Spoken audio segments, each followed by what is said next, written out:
ഓം ശ്രീ ഗുരുഭ്യോ നമ. സരസമ്മ ചേച്ചി ആദ്യകാലം മുതലേ അമ്മയ്ക്കരികിൽ വന്ന് സുഹൃതിനി. അന്നൊക്കെ ആശ്രമത്തിൽ എല്ലാ തരത്തിലുമുള്ള ക്ലേശങ്ങളും ഉണ്ടായിരുന്നു.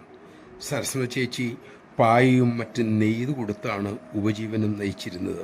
അതിൽ നിന്നും അരിയും ഉഴുന്നും വാങ്ങി ഇഡലി ഉണ്ടാക്കി അവർ ആശ്രമത്തിൽ വരും. അമ്മയ്ക്കും മക്കൾക്കും കൊടുക്കും. എത്രയോ കാലം ഇത് തുടർന്നു. ഇല്ലായ്മയിൽ നിന്നും എടുത്ത് വിതരണം ചെയ്യാനുള്ള അവരുടെ ആ ഹൃദയത്തെ അമ്മ എത്രയോ വട്ടം കീർത്തിച്ചിട്ടുമുണ്ട്. കാലം മുന്നോട്ട് പോയി. ആശ്രമം വളർന്നു. അമ്മ സരസമ്മ ചേച്ചിയെയും കുടുംബത്തെയും ആശ്രമത്തിൻ്റെ ഫ്ലാറ്റിൽ താമസിപ്പിച്ചു. പിന്നീട് സരസമ്മ ചേച്ചിക്ക് ക്യാൻസർ രോഗം പിടിപെട്ടു.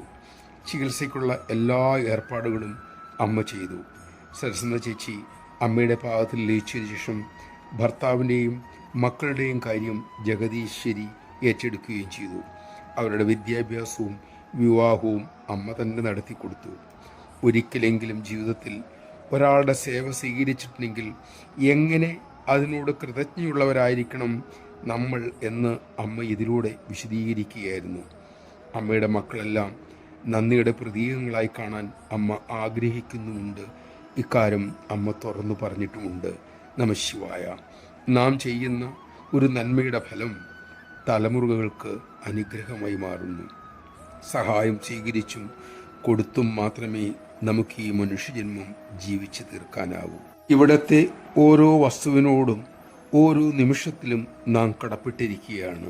ആ മനോഭാവത്തോടെ വേണം ഓരോ ശ്വാസവും എടുക്കാനും ജീവിക്കാനും. അപ്പോൾ നാം ലോകത്തിന് ഭാരവുമാകില്ല.